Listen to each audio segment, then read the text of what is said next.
Hello and welcome to the Greyhound Month review of 1990. Well, during this video we're going to show you all the top open races of the year, also some interviews with some of our leading trainers, including Patsy Byrne, the royal trainer of course, at whose kennels I am now here at Chesington and Surrey. You can see the range just behind me.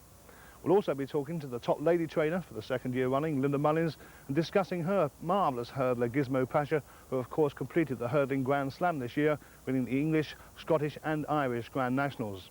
Will Blythe of SIS fame will be bringing you the leading action from the bags meetings, taking in the Guineas at Hackley and many other competitions, while David Paul, who's the national organiser for the Retired Greyhound Trust, will be talking about how he and his colleagues find homes for retired greyhounds. And by the way, those of you who have purchased this tape will be delighted to know that £1 of the purchase price will go straight to the Retired Greyhound Trust. Well, without further ado, let's get back into the action, and we're going to start off the year with the Sporting Life Juvenile Championship over 460 metres at Wimbledon in January.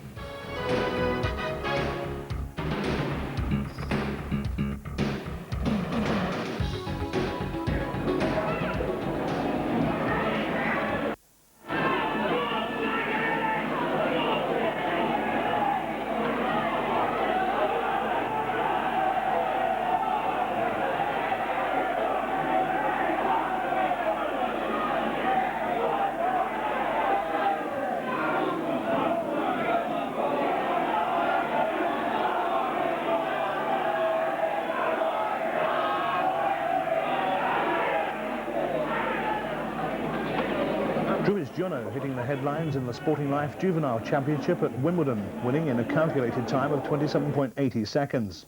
But for the Royal Runner, it's now graduation time back at Wimbledon, where from Trap 6 he took on an all-age field in the Byrne International, including their Speedy in Trap 1.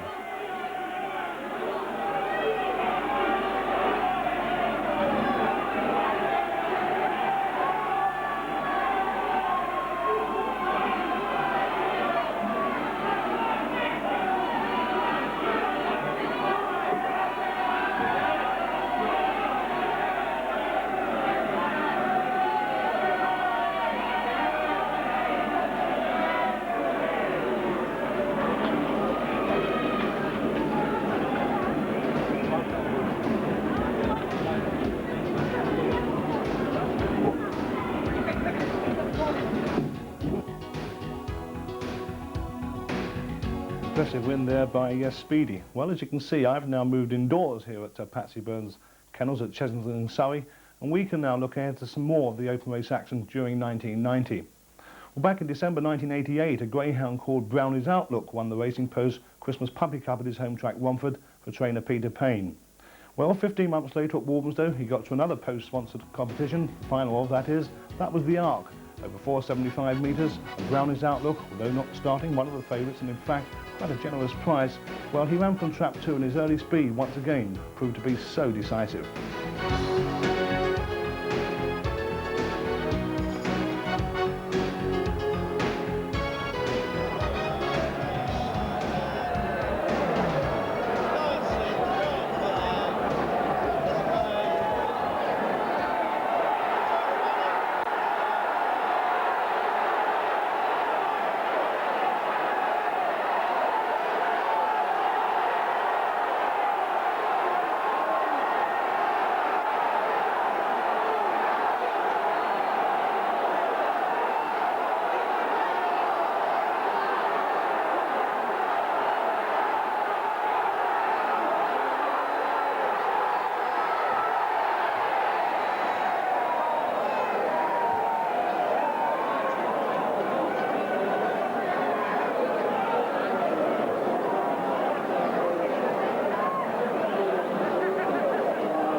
Brownie's Outlook wins the Arc and picks up another Racing Post check.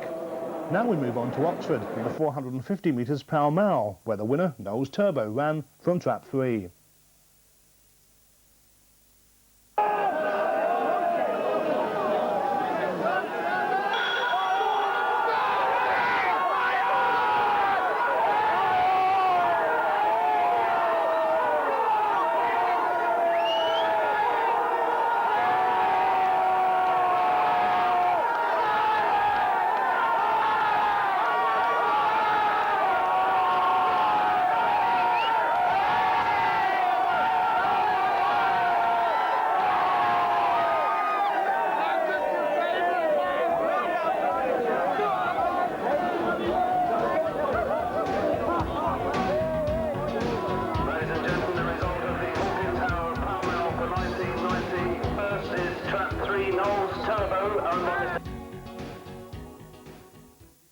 British-bred Westmead Harry had a tremendous year, and it all began in the Blue Ribbon final at Wembley in April.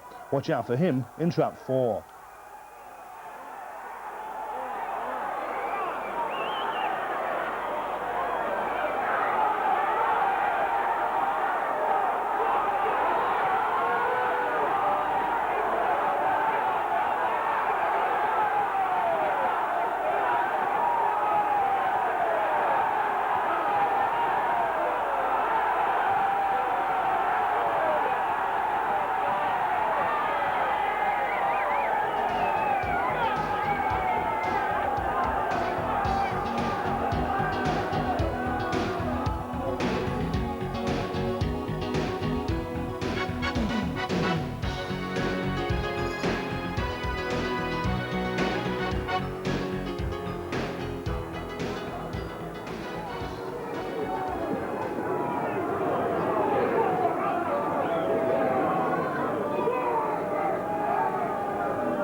Gizmo Pasha there winning the Daily Mirror Grand National final up at Hall Green, Birmingham in April.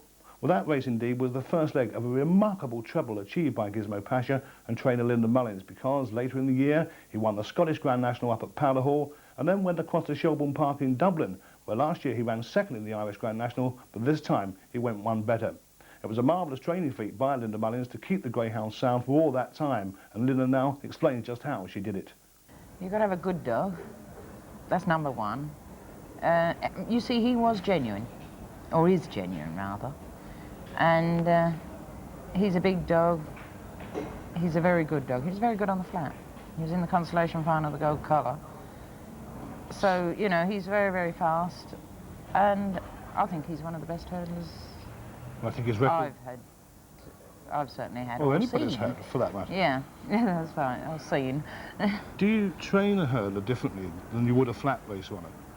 Not really, no. No, they do get more hard work. I make them bigger, or try to, build them up to be stronger. That's the only thing I did. With him, when he first came in, he was 35 kilos, I think, or 34. 34, I think he was, and now he races at 36.9, 37.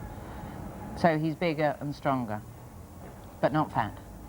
So that's plenty of food and plenty of exercise to work. Yeah, just to build them up, to make them bigger. You know, stronger, that is. Rather like taking a middleweight to a heavyweight boxer I'm talking about, you know. Indeed. So you don't take them up the field at home and put them over a couple of fences? No, no. Once they're schooled, I don't reschool them over the jumps, no. So it must come very natural for them. It really is an unnatural manifestation for a greyhound. I mean, really, they're not born to jump fences, are they? Here you got this guy. I don't know whether you can say... I think it is a natural thing for them to... Not all of them will, because not all of them have got the bottle. So you do have failures, then? Oh, yes. Yeah, of course you do, when you're schooling them. But you know within a couple of, sessions whether they are going to jump or not. Although, funnily enough, I did have one that it was the owner that insisted he jumped. He didn't want to, he hated it.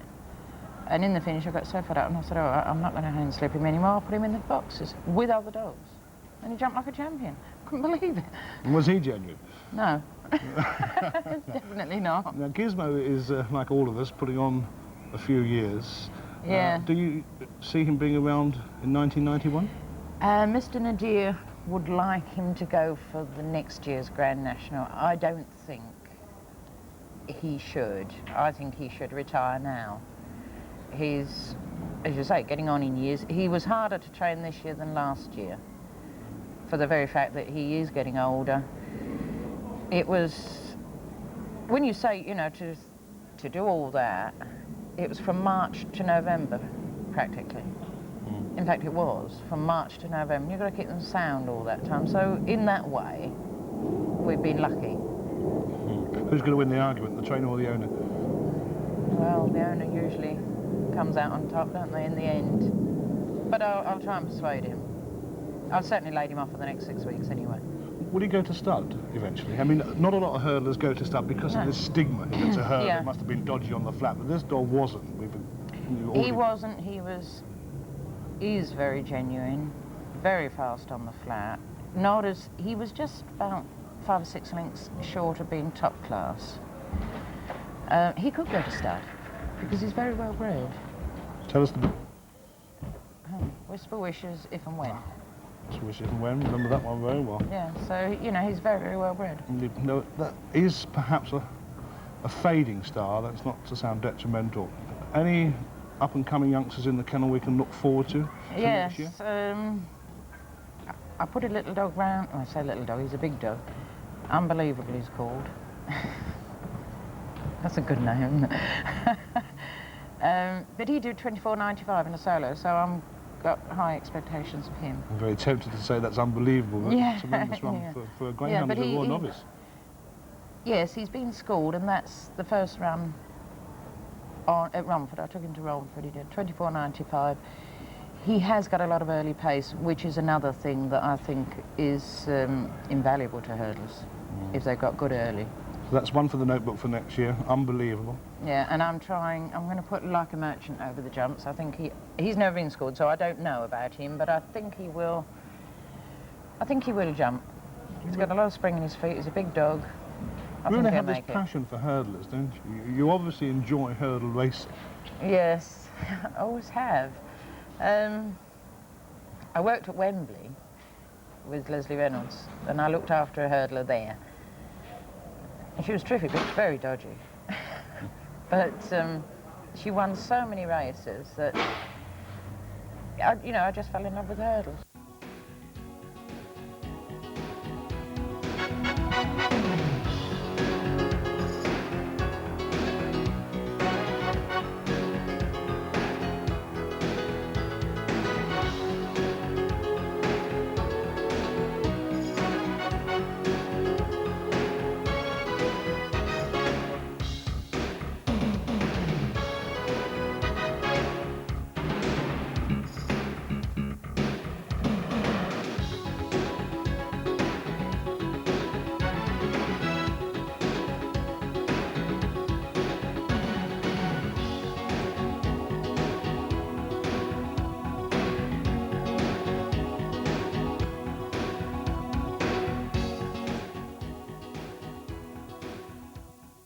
Just to remind you, in Trap 1, Leader's Best, Trap 2, Courtlaw Lodge, Trap 3, Westmead Harry, Trap 4, Kilcurly Cole, Trap 5, Labana Matthew, and Trap 6, Meadowbank Lad. The hares running for the 1990 Scottish Greyhound Derby final, sponsored by Ladbrokes. £10,000 to the winner, and they're off. And the favourite, Westmead Harry, was very slowly away, racing down towards the first bend, and Labana Matthews right up with the pace, but there's a lot of trouble, and that's left Westmead Harry on the inside with every chance of joining Leader's Best, who leads. Leader's Best for Ireland, from Westmead Harry the favourite now, and Westmead Harry immediately quickens up, racing now towards the second last bend, and the favourite's gone away. Westmead Harry 3-4 lengths clear from Leader's Best in second, Courtlaw Lodge in third, off the final bend. It's all Westmead Harry, and it's a very fast time, racing up towards the line. Westmead Harry wins it, and that's a track record. Waiting for the official time, 29.62, and a really great win for Westmead Harry.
the hardest race of all to win is without doubt the Derby. 5 weeks of hectic competition requires speed, stamina and courage. The Derby this year, of course, as ever, was on the last Saturday in June at Wimbledon. The greyhound called Slippy Blue, who ran from trap 4 and trained in those days by Ken Linsell at Walthamstow, who now of course is at Romford, well, he was heavily supported during the day and of course on the night. But the one they all had to beat, so it seemed, was the favourite, Druridge Jono, the greyhound who had reached the final unbeaten and broken 29 seconds in each and every round. Trained by Patsy Byrne and owned in partnership by Patsy and Prince Edward, it was the hottest Derby favourite in years. Have a look at the outcome of this competition and also keep an eye on Geoffrey Balder's trap 1 runner here, Fairhill Boy. But all the headlines centred upon Druridge Jono, the royal runner in trap 6. In trap 4 was Slippy Blue, who, with the exception of the qualifying round, was beaten in all the heats leading up to the final. The problem was that he wasn't trapping. He did, though, when it mattered. The ones to watch, trap 1, Fairhill Boy, trap 6, Druridge Jono. The hare comes round the bend and they're away, and a quick start for Fairhill Boy on the inside, and Fairhill Boy is first to the bend. Druridge Jono trailing in third. Fairhill Boy, though, being overtaken by Slippy Blue on the back straight. Going through is Druridge Jono, but it's Slippy Blue from Fairhill Boy. Druridge Jono's trailing, but then coming through to the finishing line. It's a win for number 4, Slippy Blue. The most experienced dog in the race has sprung a major surprise by beating Druridge Jono. Well, Ken, it was some race and a great victory for you. Well, we always thought the dog was pure quality, and he performed on the night. The Grand Derby's a unique occasion, it's a unique race, and it's a level 6 dog race, and we never ever thought that we couldn't win. It came from behind as well, did tremendously well after not getting to the first bend. Well, if he got around the first bend without interference, he could come from behind. We expected him to come from behind, but we didn't expect him to break quite as well as he did. But obviously, the occasion didn't get to him. It might have got to the favourite. It's a very, very difficult race. Must be a great dog for you. He's an absolute brilliant dog. He's the best I've ever handled. I've told people that all week. He was 20 to 1 this morning. He's a brilliant price. He was around 100 to 1 at the outset, and he's done the connections plenty of good. He's a brilliant, brilliant greyhound. You're going to celebrate tonight? We might crack 1 or 2 bottles, I should think. And crack a few bottles they did. An exuberant Kenny Linsell there, but spare a thought for the runner-up, Druridge Jono. His trainer, Patsy Byrne, a great supporter of greyhound racing, took defeat well. I spoke to him recently about what was surely a great disappointment. Patsy, you went into the Derby final with Druridge Jono, having won each and every round, all 5 qualifying rounds, broke 29 seconds every time. He was the warmest favourite for a Derby final in years, but it all went wrong on the night. Yeah. Any excuses? No, only that he wasn't good enough on the night.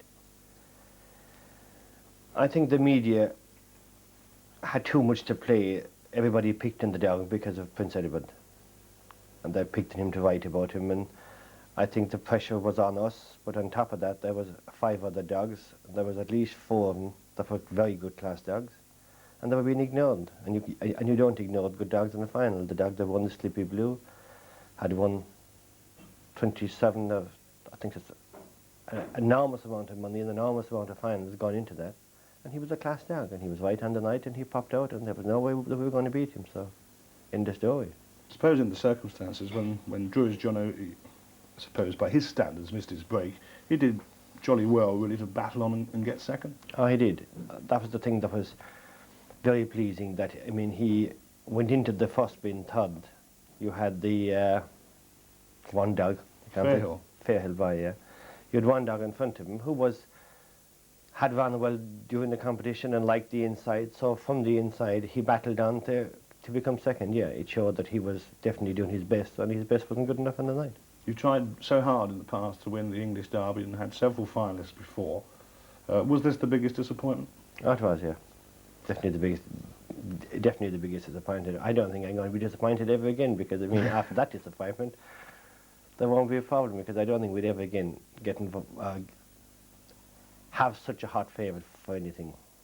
He was obviously justified favourite, but not as hot as they made him. And how did Prince Edward take defeat? He took it okay. He was stunned like all of us. But I mean, after about 5 minutes, he started to just about get his colour and breath back like myself, and he took it like a man. And he does take a sincere, genuine interest in his greyhounds, doesn't he? Oh, he did, yeah. He was very interested and wanted comments, and when he was injured and retired, that when he wasn't going to be involved anymore, he came down here one Sunday to make sure he'd get a last look at him before he went. Will there be another Prince Edward Patsy Byrne partnership? I would think there would be if the right dogger bitch comes along. Yeah, I would think so. And what are the future plans now for Drury's Jono? The future plans is that he goes to stud. He's had a few bitches here, but he goes to stud in Ireland early January. I wanted to set up a place near where I live in Ireland, or where I come from in Ireland, in Duane, County Kerry. But it needed a bit of work doing to it, and I didn't think I needed it as fast as I did with Jono's retirement, so it won't be ready until the 1st of January. So early January he starts there, and I put a few more with him. A greyhound who I think will be immensely popular with Irish breeders, bearing in mind the early pace the dog showed. Oh, he should be. I mean, that's what they breed in Ireland. They like the very fast away dogs, and he should so. I mean, he had brilliant early pace himself, but he proved it. His second race, he won the big sprint beating Angelo Carlatti in Wimbledon. So he definitely did have it. You've had some very fast greyhounds in your time. Would you consider this fellow the fastest of them all? I would indeed, yeah. I would, by far the fastest. And we'll be hearing more from Patsy Byrne later on, when he'll be talking about the greyhound who took over as the star of the kennels, Dempsey's Whisper. Kenny's Blue Heaven and the full story of Slippy Blue's triumph is given maximum coverage in the Racing Post, whose offices are situated just 3 miles away from Wimbledon Stadium. While here in Rains Park, since their first edition hit the streets on April 15th, 1986, the Racing Post has quickly gained the respect of everyone in the greyhound industry. From mid-morning, information and news stories are received over the wire and placed in a queue for sub-editors to edit into a planned layout. The story is then typeset and transmitted to the compositors on the floor below to process and paste onto the page.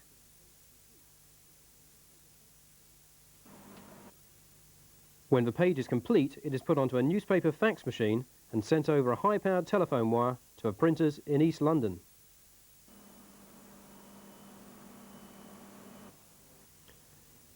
Here the pages are received as negatives from which plates are made to put on high-speed presses, ensuring greyhound readers get the latest possible results on their breakfast table the following morning.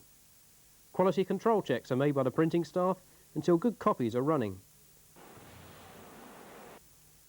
These are then labelled, bundled and transported by van to newsagents throughout the country. The Racing Post, #1 for greyhound coverage. Right, now we can look at some more of the top races of 1990, and we'll start with Sail Over's tremendous victory in the £10,000 Champion Stakes at Romford. He ran from trap 4.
Phantom Flash there, winning the Sussex Cup final at Hove. There's more to be seen of him a little later on. There was plenty to see in 1990 of Carlsberg champ, who went into the Cesarewitz final at Bellevue with victory behind him in the Max Thomas Kent St Ledger at Ramsgate. In the Cesarewitz, Barry Silkman's dog, an out-and-out stayer, ran from trap 1.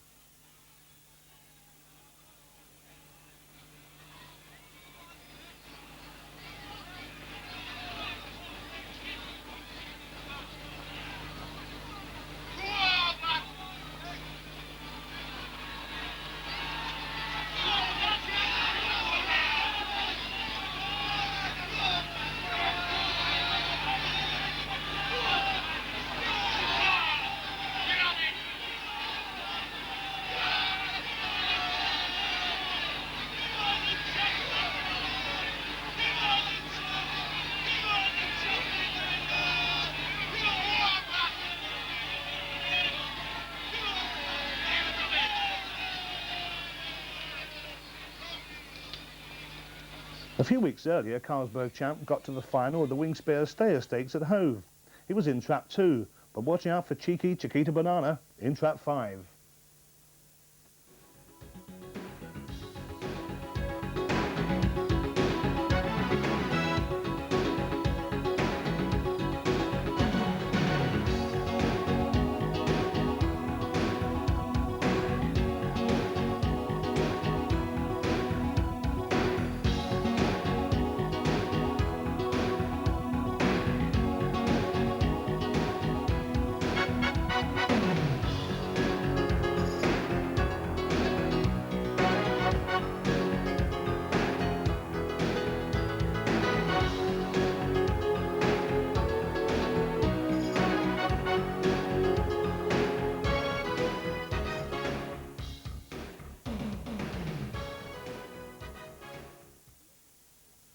Another wonderful performance at the Wingspears Festival was Ravager Gaines' victory in the Etherington Golden Sprint Final.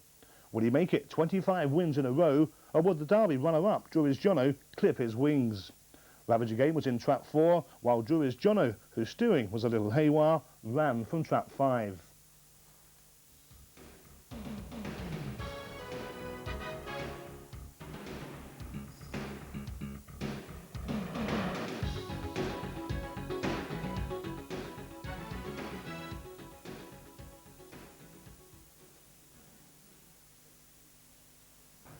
We're now back to some more four-bend action, starting with Westmead Harry in the Select Stakes back at Happy Hunting Ground. Where else? Yes, Wembley.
One of the stars of 1990 emerged during the John Humphreys Gold Collar at Catford. His name was Dempsey's Whisper, and from trap 5 he had a seemingly impossible task to pick up the trap 4 runner, Ernie Gass's Make Magic, but my word, he did pick him up, and picked him up in style.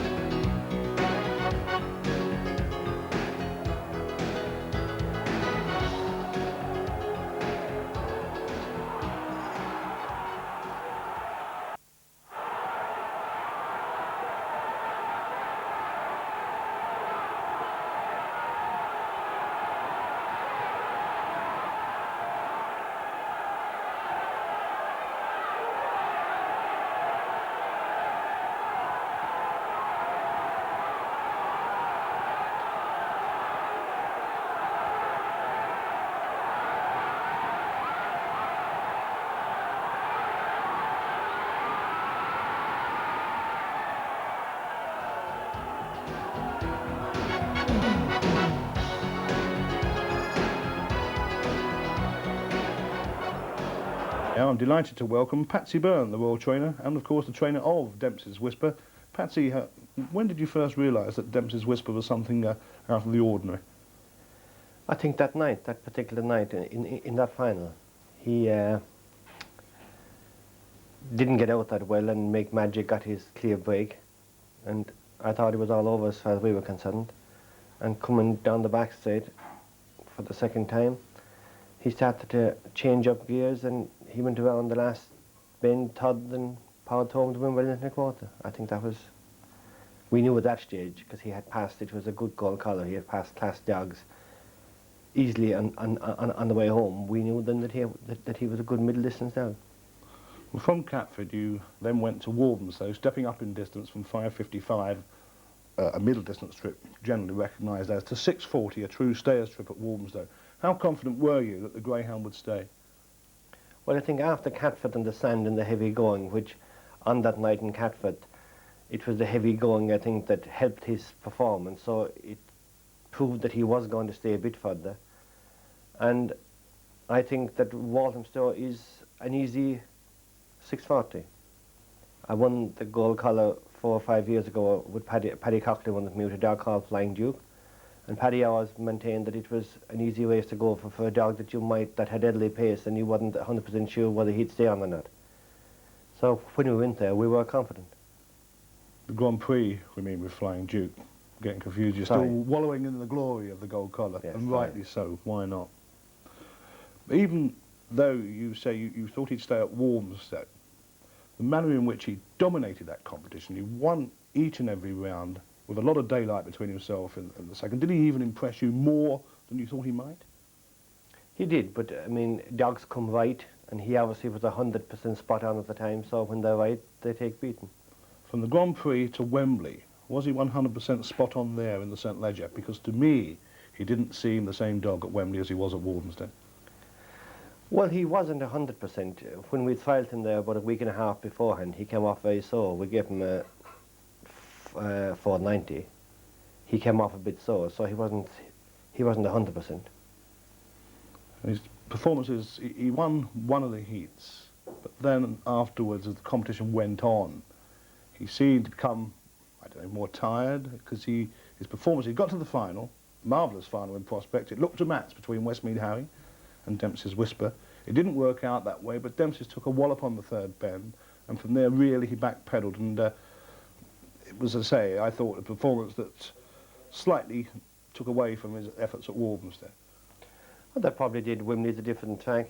Wembley is definitely a stayers track. That's one of the tracks where elderly pace dogs can get cut out, but there was no excuses for him. He wasn't good enough. Do you really think he's an out-and-out stayer, a true staying greyhound? No, I don't think he's a true an out-and-out stayer. Where out-and-out stayers show their class and show their staying power is when they go from one competition to another, they're relishing it, and it's better they get. When you're putting up a middle-class distance dog up to staying, the more he'll run, the harder he'll get, and the more he'll run himself out. So I can sort of discount any rumours and suggestions that have been made to me that Dempsey's Whisper in April will be a contender for the television trophy over half a mile at Monmore. Listen, when you've got Parfish Judd in the kennel, don't rule out anything. He'll probably have him running sprints soon. Well, who's Pa Fitzgerald, you may ask? Well, the answer is that he's Patsy's right-hand man, a greyhound man whose achievements both on the track and on the coursing field, especially in Ireland, compare with the very best. You'll only get out of a dog what you put into him, says Pa, and the man only feeds the best, ably assisted by kennelman John Shannon.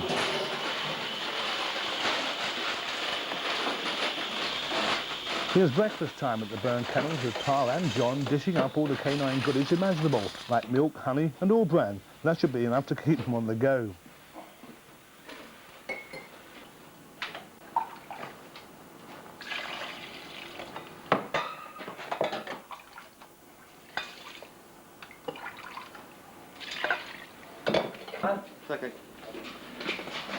Well, the grub's all prepared, and now it's time to serve it up. And don't they just love it?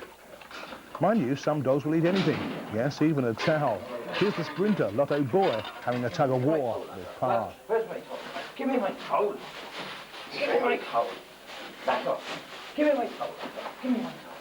Give it to me. Not all. Give it to me. Give me my towel. You give it to me. Huh? He's a great help for you, Pa Fitzgerald. I've spoken to Pa many, many times over the past 2 years, and it's like reading the encyclopedia on greyhound racing. How was the Patsy Byrne, Pa Fitzgerald partnership forged? Well, we knew each other for years, and then he used to train dogs in Ireland. Every time I went back, I met him because we both come from Kerry. And he came over here working in the building, and he asked me for a job. And at the time, the opportunity arose that I could get a license, and myself and Pa had discussed it, and we took a chance with it. It occurs to me that Pa Fitzgerald is a far better greyhound trainer than he is a builder. The kennel now, you have, I think, 13 runners at the moment. Any stars we can look forward to, or potential stars we can look forward to for the new year? We have a lot of young dogs. I keep changing them. I try and get either buy or have of my own young dogs. And we take it if we don't think that they are going to be open class. I have John Honey set up, Paddy Coughlin, who races a share of dogs for me. We have Penny Pincher, who's a sprinter, who's been on and off all the year. He's about the best prospect I think we have. I have a couple of young ones who I don't really know what they can do yet, so I ain't going to tell you, if you don't mind. And I have a couple that are trialing in at the moment, belong to some friends of mine that wouldn't wish me to give too much information away. Well, I'm going to try and pry a little bit more information out of you. I've never yet seen a Patsy Byrne trained hurdler, but I noticed when we were down the field earlier on this morning a couple of hurdles. Do you have something in the... Optical illusion, like that was. Was that what it was? I must take more water with it. Yeah, I have Swing the Mood, and I'm going to All Food Fails. We're going to try and huddle him. He's being schooled over the huddles at the moment, and rather than send him anywhere else, I got a few made, so needs a bit of exercise for Pa and John. So there's no truth in the rumour that Pa built the hurdles? No, he jumps them. Swing the Mood then, providing he takes to hurdling, an objective one would assume would be the Springbok at Wimbledon. Yes, that's what he'll be aimed at, yeah.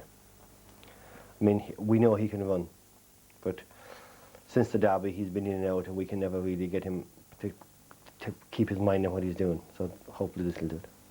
You keep yourself pretty occupied and your mind on many things at the same time.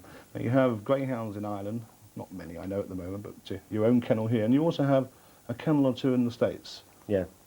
The States, we got just starting a new kennel in Jacksonville, Florida. We move in there Friday week, which is the 15th, and we start racing there on the 1st of the year.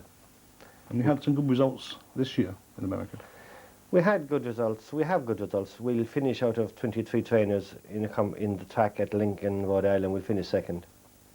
And we had another kennel for 4 months. We finished second there, so they're almost there. Let's come back to Britain, these shores. Pa Fitzgerald, we know your head man. You also have another very able lad in John Shannon. Yeah, excellent guy for Pa.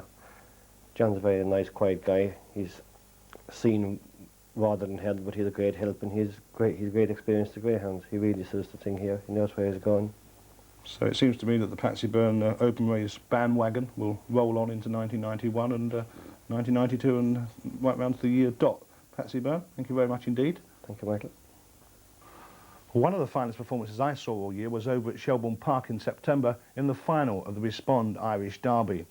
Many British eyes were on Trap 2, Waston Speedy, and of course Trap 3, the favourite, Phantom Flash, trained by Nick and Natalie Sava. But they reckon without a greyhound in Trap 4, a little bitch called the Other Toss, who, before the competition started, would you believe, was on offer at 100 to 1. And that was mainly because she was only 10 weeks out of season. It would have been a magnificent training performance by Matt O'Donnell should the Other Toss win the Derby. Well, she won it all right from Trap 4, and just watch the early. Well, just a couple more to go in for the 1990 Respond Greyhound Derby, and it's anxious times all round now for the connections and everyone involved, those who've had long anti-post bets on this. Phantom Flash is the favourite on the night. The crowd begin to sense that we're only seconds away as quite a good crowd go out into the centre of the stadium here to pick up a good position to see them.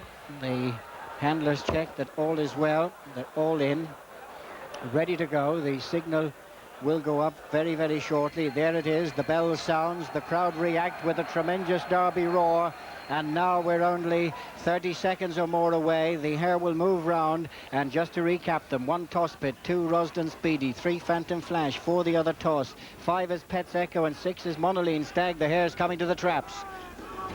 And away they go, and it's Pet's Echo who bombs away with the other Toss now showing great speed on the inside. And it's the other Toss who leads from Pet's Echo. In third place is moving up Phantom Flash to join the other Toss, but down the far side now it is the other Toss who's out in front, followed by Pet's Echo, the outsider. Phantom Flash is starting to run. He's a lot to do, but he's closing. They're racing around the home turn. It's the other Toss from towards the near side, Pet's Echo. The other Toss has made virtually all to beat Pet's Echo.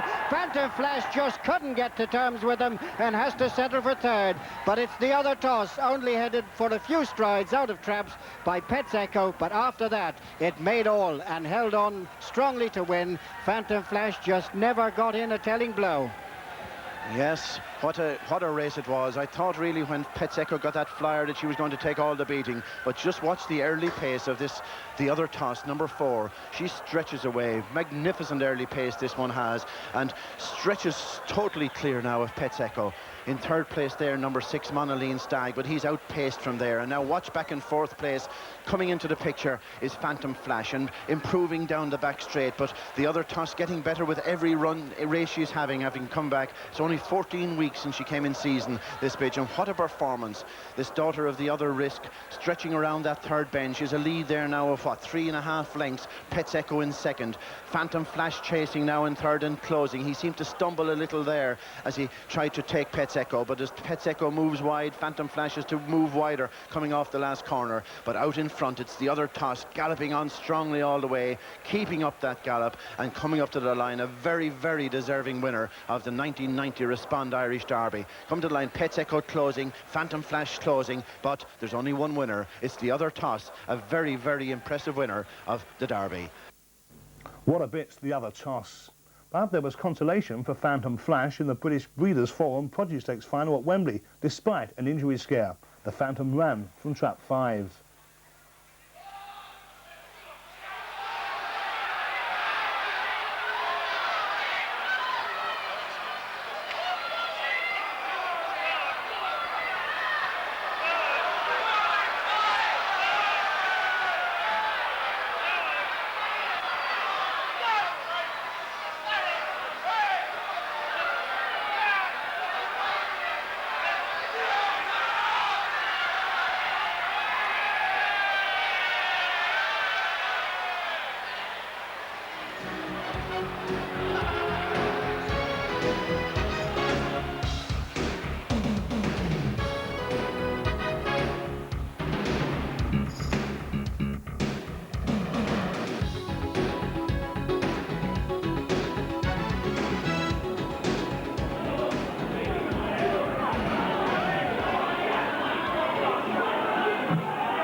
Liberal Girl, very impressive in winning the Oaks. Her next target is the Ike Morris Laurels, a race you can see in our next issue.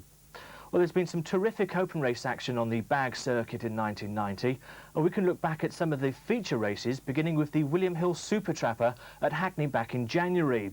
Now, Wembley handler John Honeysett had 2 runners in the final, Daring Duke and also Guiding Hope. Now, both greyhounds had shown immense promise in 1989, with Guiding Hope reaching the final of the Blue Riband and also reaching the semis of the Daily Mirror Derby, whilst Daring Duke had finished second behind Parky Powell in the Laurels. It was Guiding Hope who was sent off favourite. After all, he'd gone through the competition unbeaten, and his trapping ability was far superior than kennelmate Daring Duke on his inside and Peter Coyle's Glenbeg Whisper on his outer. The main threat to the favourite looked to come from Knowles Turbo and Knockenkirker, but both looked set to tussle for the rails pitch at the first bend. The lineup was completed with the strong-running Cladder Heights, trained by Paddy Hancocks.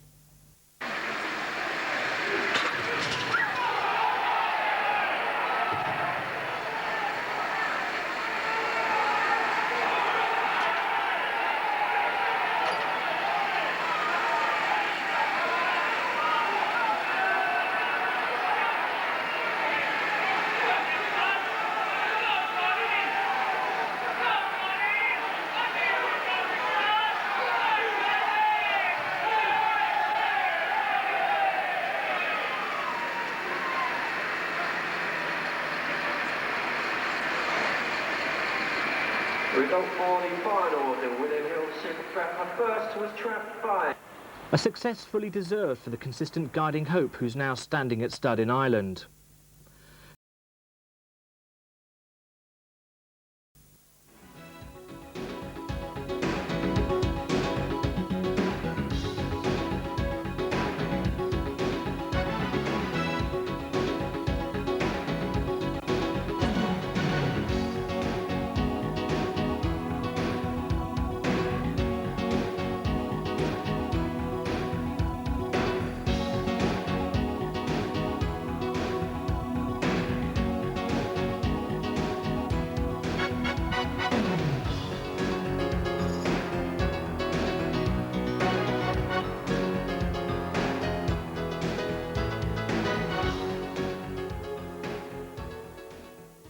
A change of venue now, Crayford for the final of the Ladbroke Golden Jacket. Now this had brought together two of the best staying bitches in the country. Chiquita Banana needs no introduction. The People's Champion had an excellent year in 1989. Favourite for the final, though, was Hazel Dixon's Ivory Lamb. She'd beaten Trans Mercedes at Hove in January, and in the semis of the Golden Jacket had slaughtered Chiquita Banana. It looked as though Ivory Lamb was going to give Hazel Dixon her second successive Golden Jacket after Time Lord had won in '89.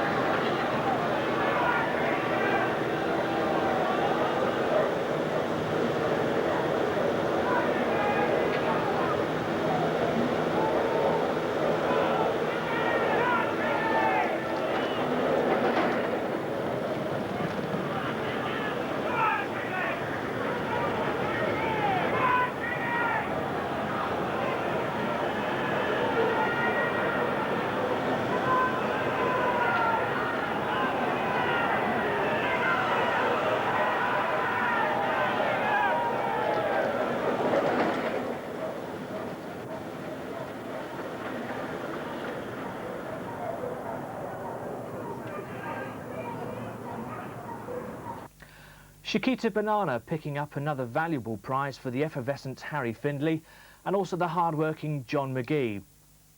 Well, the Super Trapper, the Sweet 16 and the Golden Jacket, three big events that took place earlier in the year. We can now concentrate on the William Hill Guineas that took place recently, over 484 metres at Hackney. Favourite for the final was Labana Matthew. Jeff DeMolder's Charge had won the William Hill lead in the back end of '89 and also the Phoenix Brewery Greyhound Olympic at Hove in May. His strong running style always looked suited to the East London track. His main dangers looked to be Saucy Pup and Hello Blackie in 1 and 2. Hello Blackie, the local wonder dog, had won the Carlsberg Vase at Crayford and seemed better than ever. As for Saucy Pup, he'd showed his form by winning the Thanet Gold Cup at Ramsgate and was unbeaten in the competition after dead heating with Hello Blackie in the semis. At Hackney, they're off. William Hill Guineas final at Hackney, and 4's the first to break from 6 and 1, then 2, 3 and 5 as they go round the first bend, and 1 leads. Saucy Pup leads just 2 loops clear from 2 in second place as they run down the far side, and 1 now hard pressed on the inside by Hello Blackie. The 2 doggers running on strongly at the second last bend, and 2 and 1 match strides at the second last, 2 or 3 lengths clear from 4. Then comes 6, 3 and 5 in line for home, and Hello Blackie's now drawn 2 lengths clear in trap 2 from trap 1. Saucy Pup as they race for the line, and Hello Blackie in traps 2 going to win by 3 lengths from trap 1. Saucy Pup. So at Hackney, 2 beat 1.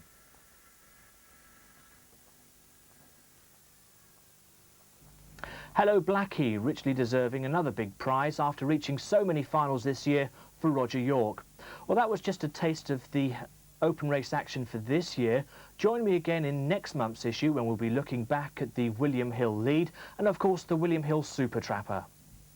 Nearing the end of the year now, and Britain brought back from Ireland what proved to be a winning lead in the first leg of the Anglo-Irish International at Shelbourne Park in Dublin.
Westmead Harry missed the second leg, having the St Leger in his sights instead.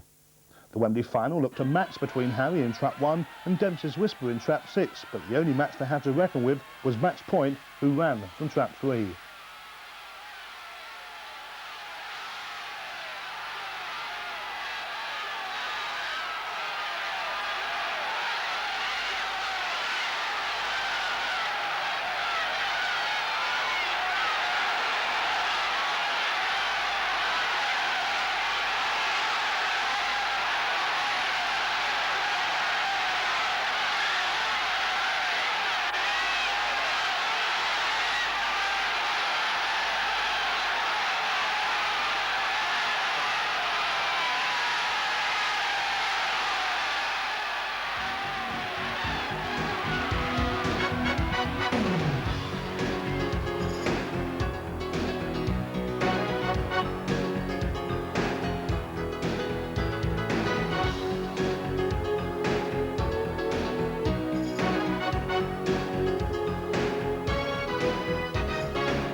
Well, that was the year that was. What a marvellous year in particular for British bred greyhounds, highlighted of course by the Derby success of Kenny Lindsell's Slippy Blue. Then we had Carlsberg champ Barry Sorkin's runner taking the Cesarewitch at Bellevue, and of course the Max Thomas Kent St Leger down at Ramsgate. And not to forget, of course, Shropshire Lass, Richard Hubbell's bitch, who won the TV trophy. And remember that greyhound bred in his own backyard, as Al Jolson used to say. Well, next month's Greyhound Month will bring you highlights of the Laurels final at Wimbledon, the Ike Morris Laurels, of course, over 460 metres. And also we'll keep you in touch with Ravage Again's progress towards the world record of 32 successive wins set by Ballyregan Bob. It's all coming up, as I say, next month. And all I'd like to say at this stage is to thank all those tracks who have provided us with videotapes of their big races. I know some of the quality isn't what it might have been, but nevertheless, without the cooperation of the tracks, this tape wouldn't have been possible. See you next month.